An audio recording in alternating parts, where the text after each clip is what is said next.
Good morning बच्चों। आज की क्लास में अभी इससे पहले हमने इथोलॉजी क्या होता है, ठीक है, उसकी हमने कुछ हिस्ट्री पढ़ी थी। और आज की क्लास में हम पढ़ेंगे study of methods of studying behaviour, behaviour को या व्यवहार को अध्ययन की विधियां। ठीक है, तो ये जो मेथड्स ऑफ स्टडीइंग बिहेवियर है, इसमें हम बिल्कुल जैसा हम बताएंगे साइंस में जो चीज़ें चलती हैं, अगर हमें किसी चीज़ को एक्सपेरिमेंट करना है, सेम चीज़ यहाँ भी अप्लाई होती है। ठीक है, जैसे हम पहला काम जो हमारा होता है कि अगर हमें किसी चीज़ का स्टडी करनी है, मान लो हमारे दिमाग में कोई एनिमल है, तो पहला हम काम हमें वो एक पर्टिकुलर एनिमल पे करनी है या एक ग्रुप ऑफ एनिमल पर करनी है, तो हम पहले ये देखेंगे कि सिलेक्शन ऑफ एप्रोप्रिएट एनिमल और ग्रुप, कि आप पहला काम जो आपका होगा कि आप जो एनिमल या आप जैसे आप बीज पर स्टडी करना चाहते हो, तो बीज का एक पूरा का पूरा सोशल ग्रुप होता है, तो आप उस सोशल ग्रुप पर स्टडी करोगे तभी आपकी स्टडी का कोई मतलब है। तो आप बीज पर कर रहे हो या आप एक पर्टिकुलर एक एनिमल पर कर रहे हो, तो आप सबसे पहला आपका काम होगा सिलेक्शन का। जब आप उसको सिलेक्ट कर लेते हो, ठीक है, तब आप क्या करते हो, उसकी एक पहले स्टडी करते हो कि वो एनिमल किस टाइप का है, उसका स्ट्रक्चर कैसा है, वो किस तरीके से किस एनवायरनमेंट में रहता है, ये जो कहलाती है प्राइमरी स्टडी कहलाती है। तो आप प्राथमिक अध्ययन करोगे उस जंतु या उस समूह का। ठीक है, जब ये हो जाते हैं तब आप स्टडी करोगे उनका, मतलब ये कोई एक पर्टिकुलर, जैसे हम बीज कहते हैं, तो मधुमक्खियाँ कहाँ रहती हैं, किस तरह से उनका वो किस जगह रहती हैं, ठीक है, वो उस जगह पर वो कैसे एक दूसरे से कांटेक्ट, मतलब किस टाइप से वो एक दूसरे से अपना कम्युनिकेशन करती हैं, वो एनवायरनमेंट क्या होता है, किस समय वो सबसे ज़्यादा एक्टिवेट होती हैं। तो ये इस तरह से किसी एनिमल या उसकी ग्रुप के बारे में आप स्टडी करते हो। जब आप इतना सब स्टडी कर लेते हो तो आपके पास क्या होता है, आप उसको पेपर पे लिखोगे, क्योंकि आप सिर्फ जो चीज़ हम पता करते हैं उसको हम डेटा को कलेक्ट भी करते हैं। तो एक बार हम जब देख लेते हैं, ऑब्जर्वेशन कर लेते हैं, डेटा ले लेते हैं, तो हम उन आंकड़ों को कलेक्ट करते हैं, या हम कहते हैं आंकड़ों का संकलन, कलेक्शन ऑफ डेटा। ठीक है, अब आपने सारे डेटास कलेक्ट कर लिए, उसके बाद आपका काम होता है उसकी एनालिसिस करना। ठीक है, आप उनको जो आपके पास डेटाज आए हैं, आप उनको क्या करोगे, अपने एपरेटस, अब आपने मधुमक्खी की स्टडी करनी है तो हम बहुत ज़्यादा स्टडी तो वहाँ कर नहीं सकते, हमें क्या चाहिए होगा, हम उस एनवायरनमेंट में भी करेंगे, प्लस उसके लिए उस पर्टिकुलर अगर हमें पास से उसको देखना है, हम वहाँ पर रह के तो कर नहीं सकते, तो हम क्या करेंगे, कोई एक पर्टिकुलर जगह सिलेक्ट करेंगे उससे कुछ दूरी पर, और वहाँ से फिर स्टडी करेंगे। तो वहाँ से स्टडी किसके थ्रू कर सकते हैं, हम वीडियो कैमराज हो सकते हैं, हम जो हाई पावर के कैमराज होते हैं उसके थ्रू एकदम वहाँ तक उसको जूम करके वहाँ उसकी स्टडी कर सकते हैं। ठीक है, जो कुछ हम बताते हैं इसमें, अगर टेलीस्कोप होते हैं, ठीक है, टेली रिकॉर्डर होते हैं, कंपास होते हैं, कि आप एक पर्टिकुलर किस कंपास रख के आप किस डायरेक्शन में कौन सा एनिमल किस समय जनरली जाता है, तो कंपास का आप यूज, तो जो एक बार आपके पास डेटाज आ जाते हैं, फिर आप उनको अपने एपरेटस और इनके थ्रू और डेटाज को कलेक्ट करते हो। जब आपके पास इतनी सारी चीज़ें, जैसे EEG मशीन है, उसका यूज़ करके आप उनका हेल्प ले सकते हो। तो जब आपके पास इतनी सारी चीज़ें आ जाती हैं, तब आप क्या करते हो, उसकी एनालिसिस, विश्लेषण करते हो कि ये डेटा ऐसा है, इसमें ये चीज़ है, तो ये ऐसा क्यों नहीं। तो ये एनालिसिस कहलाती है कि कौन से डेटा अच्छे हैं, हमको कौन सी चीज़ रखनी है, कौन सी चीज़ नहीं रखनी है, विश्लेषण होता है उसका। और जो भी हमने, यही जो एनालिसिस होती है, इसके बेस पर थ्योरीज या फिर वो अपने जो हम कहते हैं रिजल्ट्स होते हैं, वो साइंटिस्ट देते हैं। तो जनरली जो ये बेसिक प्रोसेस है कि किसी चीज़ को अगर हमें बिहेवियर को स्टडी करना है, तो हम ये काम करेंगे। पहले एनिमल सिलेक्ट किया, एनिमल या कोई पर्टिकुलर एनिमल, या फिर हमने ग्रुप सिलेक्ट किया, उसकी हमने अब जो हमारे पास एपरेटस हैं उनसे हमने डेटास कलेक्ट किए कि क्या क्या चीज़ उनसे रिलेटेड है, उनका बिहेवियर कैसा है, और फिर उनकी एनालिसिस करके रिपोर्ट तैयार करते हैं। तो ये जो प्रोसेस होती हैं इनके लिए हम कुछ अलग अलग ये जो हम स्टडी कर रहे हैं ये सारी चीज़ें, इसके लिए हमें कुछ अलग अलग मेथड्स का फॉर्म या हम सैंपल्स ले सकते हैं। इस बेस पर जैसे हम कहते हैं संवेदनाओं और प्राणी के द्वारा इन्हें, मतलब पहला जो काम होता है कि हम अगर हमें आज मान लो मंकी है, बंदर है, तो बंदर की अगर हमें स्टडी करनी है उसके बिहेवियर की, तो हम क्या करेंगे, हमें वो तो नॉर्मल है बट हम उसको कोई एक स्टिमुलस देंगे, उद्दीपन देंगे, ठीक है। मान लो हमने उसके कोई हमने हार्मोन का इंजेक्शन दिया मान लो, ठीक है। अब हम देखेंगे उस इंजेक्शन के बाद उसमें क्या क्या चेंजेस आ रहे हैं, ओके। या हम जो वो बंदर बैठा है हमने उसको 3 दिन तक खाना नहीं दिया, तब उसमें क्या चेंज आए। इस तरह से ये चेंजेस देखते हैं, और ये चेंजेस देखने के लिए थोड़ा सा हमें ब्रेन के सेंटर के बारे में पता होना चाहिए। तो क्योंकि हमारे जो बिहेवियर होते हैं उसको कंट्रोल कौन करता है, ब्रेन, मस्तिष्क, ठीक है। तो ब्रेन में अलग अलग, जैसे हम पूरा स्ट्रक्चर जैसे हम पढ़ते हैं, occipital, parietal, cortex region, medulla region, ये अलग अलग कई टाइप के जो हम कहते हैं विजन के लिए अलग एरिया होता है, स्पीच के लिए अलग, बोलने के लिए अलग होता है, थिंकिंग इंटेलिजेंस के लिए। तो जनरली जो ब्रेन का स्ट्रक्चर होता है वो इसके आपके क्या होते हैं, अलग अलग वर्किंग के लिए ब्रेन का अलग अलग पार्ट होता है। तो वो एक अगर पर्टिकुलर पार्ट डैमेज हो जाए या उस पर कोई इफेक्ट आ जाए तो वो जो उससे रिलेटेड जो फंक्शन है वो नहीं होगा, ठीक है, या अफेक्टेड हो जाएगा, वो ठीक से प्रॉपर काम नहीं करेगा, ठीक है। तो इस बेस पर पहला जो हमारा काम है कि जो एनिमल है हम उनको कोई स्टिमुलस दें या उद्दीपन दें और फिर हम उसकी स्टडी करें। ये जो उद्दीपन हो सकते हैं ये आप किसी इलेक्ट्रिक उसके बेस पे भी दे सकते हो, जैसा मैंने बताया आप केमिकल भी कोई कर सकते हो। तो फिर हम देखते हैं कि उसका बिहेवियर क्या है, ठीक है। इसमें एक और इम्पॉर्टेंट चीज़ जैसे हम हार्मोन्स का देते हैं, हार्मोन्स में क्या होगा कि अगर आप जैसा कि अभी हमने पूरा एंडोक्राइनोलॉजी पढ़ी है तो उस बेस पर हम समझ सकते हैं कि अगर हम पिट्यूटरी ग्लैंड को अगर हमें देखना है कि हम उससे क्या उसका बिहेवियर पे इफेक्ट होता है, तो हमारा पहला हम काम क्या करेंगे, पिट्यूटरी ग्लैंड को निकाल देंगे। अब आप पिट्यूटरी ग्लैंड को निकाल दोगे अगर, तो आप क्या करोगे, उसमें देखोगे कि अब वो कैसा बिहेव कर रहा है। तो जो बिहेवियर है हम उसको रिकॉर्ड कर अपने डेटाज में ले लेते हैं और फिर उसकी स्टडी करते हैं, ठीक है। वैसे ये वाली जो प्रोसेस है कि आप किसी एनिमल के लिए अगर हमें स्टडी करनी है तो एब्लेशन मेथड इसे कहते हैं, ठीक है। ये जो मतलब अगर आपको जनरली किसी एनिमल को स्टडी करना है तो उसका नर्वस सिस्टम या हम कहते हैं ब्रेन, क्योंकि ब्रेन ही सब चीज़ों को कंट्रोल करता है, तो जो न्यूरल मैकेनिज्म है वो सबसे इम्पॉर्टेंट मैकेनिज्म है।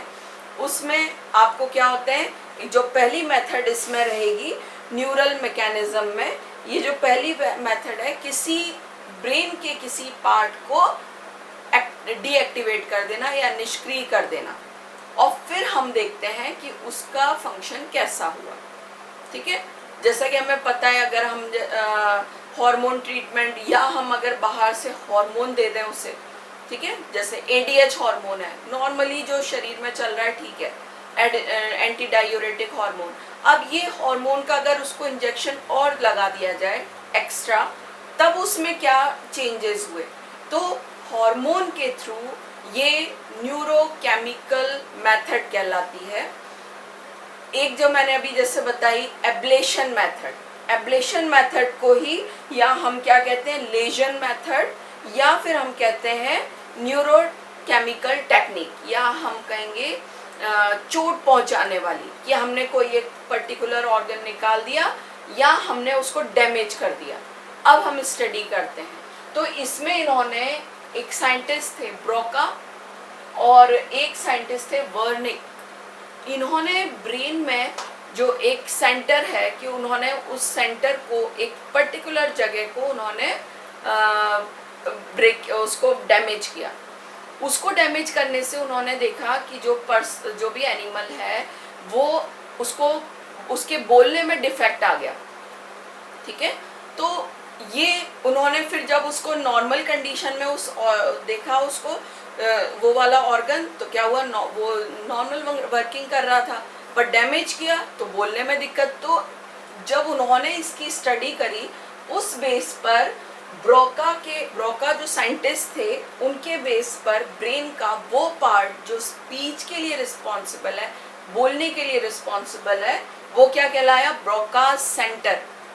ठीक है, और दूसरे साइंटिस्ट थे ये ब्रोका सेंटर ब्रेन में, और दूसरे वर्निक साइंटिस्ट थे, उन्होंने देखा स्पीच को कंट्रोल करने के लिए भी एक सेंटर होता है कि जो हम बोल रहे हैं, उन्होंने उसके नीचे वाले पोर्शन को डैमेज किया। डैमेज करने से क्या हुआ, वो बोल तो सही रहा है बट उसको वो कंट्रोल नहीं कर पा रहा है कि उसको बोलना क्या है।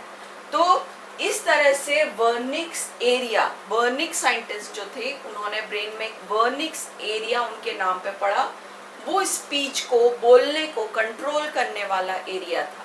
ठीक है, जैसे विजुअल एरिया है ये ब्रेन में, ये पीछे की तरफ, तो क्या होगा, विजुअल एरिया को अगर डैमेज किया तो विजुअल एरिया से डैमेज होने से क्या होगा, जो देखने की प्रोसेस है वो खत्म हो जाएगी। तो विजुअल एरिया, ऑडिटरी एरिया, तो अलग अलग एरियाज को अलग अलग टाइम पर डैमेज करके या उस एरिया पे कोई इफेक्ट करके स्टिमुलस देके फिर स्टडी करी कि अब इस चीज पे इनका क्या फर्क पड़ा। ठीक है, तो इसी तरीके से ब्रेन के अलग अलग एरियाज का पता चला कि एक पर्टिकुलर एरिया को, उन्हें नहीं पता था पहले कि ये कौन सा एरिया है, बट जब डैमेज किया तो पता चला कि ये प्रॉब्लम होने लगी। तब समझ में आया कि ये जो एरिया है ये इस बिहेवियर को कंट्रोल कर रहा है। ठीक है, तो इस तरीके से ये हम एब्लेशन मेथड कहलाती है, जिसमें हमने ब्रोका सेंटर और वर्निक सेंटर का पता चला।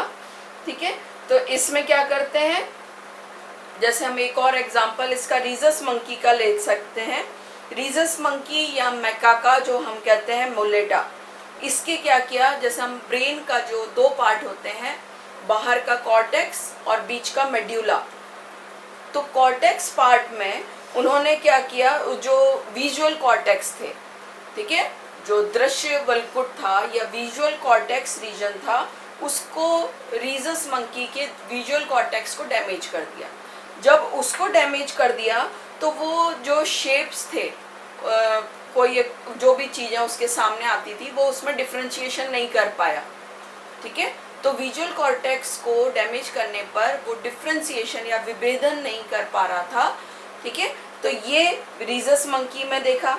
अब अगर जैसे हम कहते हैं हाइपोथैलेमस जो होता है वो हमारा ईटिंग बिहेवियर, मतलब बहुत सारे बिहेवियर को कंट्रोल करता है, बट स्पेशली जैसे ये हम भूख की प्रोसेस, तो अगर हाइपोथैलेमस को डैमेज किया तो यही नहीं पता चलता एनिमल को कि हमें खाना कितना है, तो भूख एकदम बढ़ गई। ठीक है, तो इस तरीके से एब्लेशन मेथड मतलब ब्रेन के स्ट्रक्चर को डैमेज करके या कोई एक पार्ट निकाल करके उनके बिहेवियर की स्टडी करी। हम पढ़ क्या रहे हैं, जो स्टडी बिहेवियर को स्टडी किस तरह से आप कर सकते हो। तो एक मेथड हो गई कौन सी, एब्लेशन मेथड या डैमेज करने वाली मेथड, जिसमें पर्टिकुलर ऑर्गन या उसको या तो निकाल दिया जाता है या उसको डैमेज कर दिया जाता है। ठीक है, दूसरी इसमें होती है न्यूरोफिजियोलॉजिकल। न्यूरोफिजियोलॉजिकल ये तो अभी जो हमने पढ़ी थी वो कौन सी हो गई, न्यूरो एनाटॉमिकल। न्यूरो एनाटॉमिकल मतलब ब्रेन और एनाटॉमी मतलब उसका स्ट्रक्चर, तो हमने उसमें स्ट्रक्चर को डैमेज करके या उसको कोई वुंड देकर फिर स्टडी करी थी। न्यूरो जो हम कहते हैं फिजियोलॉजिकल, न्यूरोफिजियोलॉजिकल में क्या करते हैं कि फिजियोलॉजी उनकी जो वर्किंग है उसकी स्टडी करेंगे कि जब जिस समय जैसे कोई एक उन्होंने क्या किया, एक वर्टिब्रेट को ले लिया, उसके स्कल में इलेक्ट्रोड्स लगा दिए, ठीक है, जैसे हम जो कहते हैं ईईजी मशीन, ईईजी मशीन का पता है, इलेक्ट्रोइंसेफेलोग्राम मशीन। तो ये जो ईईजी मशीन होती है ये हमारे ब्रेन, ये इलेक्ट्रोड्स के थ्रू काम करती है। तो ब्रेन में क्या होते हैं, इलेक्ट्रोड्स, ये हमारे स्कैल्प, जो हमारा कपाल होता है, स्कल होता है, उसमें ये इलेक्ट्रोड्स लगा दिए जाते हैं। ये इनमें बहुत माइन्यूट पिन रहती हैं इन इलेक्ट्रोड्स में। तो ये हमारे ब्रेन में जनरली क्या होते हैं, पेन रिसेप्टर्स ब्रेन में इतने नहीं होते कि अगर आप हल्का सा भी हल्का चुभे तो कोई दर्द होगा। तो ये क्या होते हैं, ये इलेक्ट्रोड ब्रेन में लगा दिए जाते हैं। अब उन इलेक्ट्रोड से, जैसा कि हमें पता है, जो नर्व्स होती हैं हमारी, जो तंत्रिकाएं होती हैं, उसमें क्या होता है, नर्व इम्पल्सेस चलती हैं, ठीक है। वो नर्व इम्पल्सेस या तंत्रिका आवेग जो होते हैं ये इलेक्ट्रोकेमिकल होते हैं, पॉजिटिव निगेटिव, निगेटिव पॉजिटिव, पता है ना। जो नर्व इम्पल्स चलती है उसमें पोटेंशियल ग्रेडियंट, जो तंत्रिका विभव होता है, वो चेंज होते होते वो नर्व इम्पल्स तेजी से आगे बढ़ती है।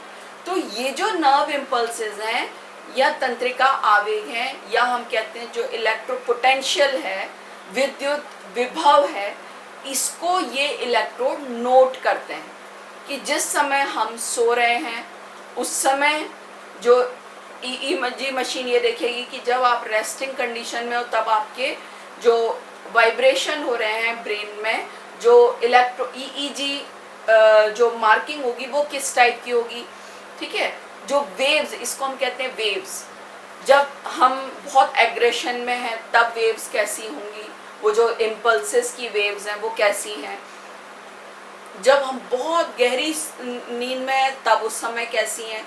तो ये जो ईईजी मशीन है, इलेक्ट्रोइंसेफेलोग्राम मशीन, ये क्या करेगी, एक ग्राफ बनाती है। इस ग्राफ में वेव्स होती हैं, अल्फा, बीटा, गामा, डेल्टा, ठीक है। अल्फा, बीटा, थीटा और डेल्टा वेव्स होंगी, ठीक है। ये क्या करती हैं, ये जो इलेक्ट्रोड्स होते हैं ये हमारे ब्रेन के अलग अलग पार्ट में लगते हैं, जैसे ऑसिपिटल, पैराइटल, फ्रंटल, ये ब्रेन के अलग अलग स्ट्रक्चर हैं। ये 3rd ईयर में ब्रेन का स्ट्रक्चर डिटेल में है।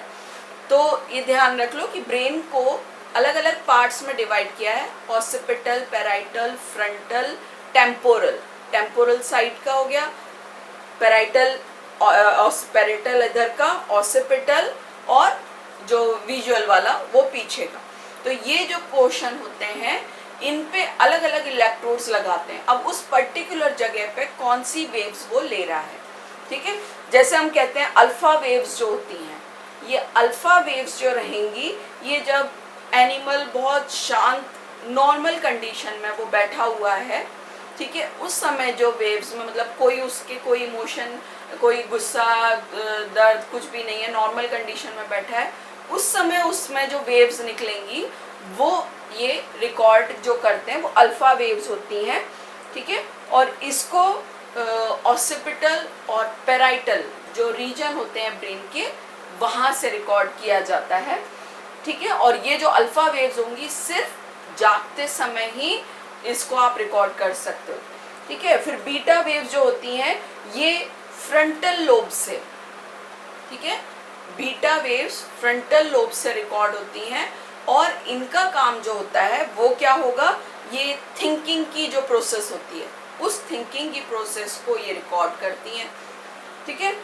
अब हम आते हैं थीटा वेव्स। थीटा वेव्स जो होंगी ये नींद की, अब जब आप नींद में होते हो तब इसकी वेव्स को रिकॉर्ड करती हैं और इनको है जनरली टेम्पोरल और ऑसिपिटल रीजन से रिकॉर्ड करते हैं, ठीक है। डेल्टा वेव्स जो होंगी, जो डेल्टा वेव्स हैं वो बहुत गहरी नींद में, जब हम बहुत गहरी नींद में होते हैं उस समय ये वेव्स को रिकॉर्ड किया जाता है।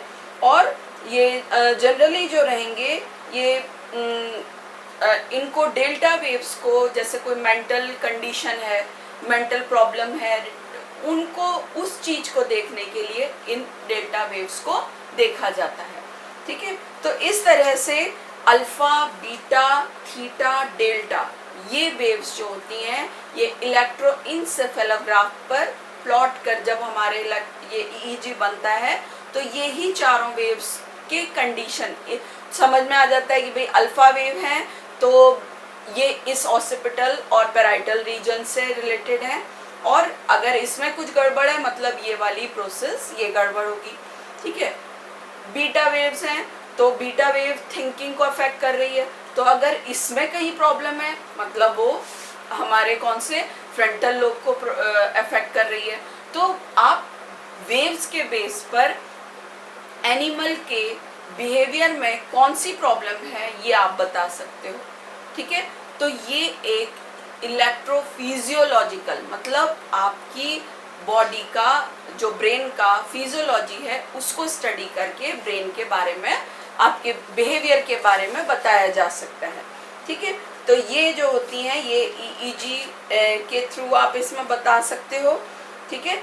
एक आता है इसमें लास्ट पहला हो गया न्यूरो एनाटॉमिकल, जिसमें कोई एक पर्टिकुलर पार्ट को हमने देखा था। न्यूरो फिजियोलॉजिकल, जिसमें हमने इलेक्ट्रोड्स का यूज़ करके बिहेवियर स्टडी करी थी। थर्ड है न्यूरोकेमिकल। न्यूरोकेमिकल में हम किसको मतलब जैसे आप कोई जैसे हम कहते हैं कि अगर हमने कोई ट्रैंक्युलाइजर नींद की गोली खाई, कैफीन होती है, ठीक है, आपने अफीम होती है, ये सब अफीम, चरस, गांजा, ये सब क्या होते हैं, ये केमिकल्स के फॉर्म में ये हम जब हम लेते हैं तो ब्रेन का एक पर्टिकुलर सेंटर को वो सप्रेस करती है और माइंड को क्या होता है रिलैक्स फील होता है। तो ये जो केमिकल, इन केमिकल्स को देखकर फिर बिहेवियर की स्टडी करते हैं, बट अगर ये नॉर्मल से ज़्यादा रहेगा तो वो उस पर्टिकुलर पार्ट को परमानेंटली डैमेज भी कर सकता है, ठीक है। जैसे अगर हम देखते हैं कि ड्रग्स होती हैं, जैसे स्पोर्ट्समैन होते हैं, स्पोर्ट्समैन क्या करते हैं कि पर्टिकुलर उन्होंने कोई एक ड्रग ली, जैसे जनरली वो मेल हार्मोन होता है, मेल सेक्स हार्मोन एंड्रोजन, तो उसको लेने से उनकी जो मसल्स की पावर है वो डबल हो जाती है। तो क्या होगा, जो चीज़ वो 10 मिनट में दौड़ रहे थे वो अब 7 मिनट में अपनी या 6 मिनट में अपनी दौड़ को कंप्लीट कर लेते हैं। तो ये जो हार्मोन्स हैं या न्यूरोकेमिकल टेक्निक में बिहेवियर को स्टडी करने के लिए हार्मोन्स के सप्लीमेंट दिए जाते हैं और फिर देखा जाता है अब उनके बिहेवियर में कौन से चेंजेस आए, ठीक है। तो इसके लिए बहुत सारे पर्टिकुलर मतलब केमिकल दे के ब्रेन को स्टिमुलेट करते हैं और फिर उनके चेंजेस की स्टडी करते हैं, ठीक है।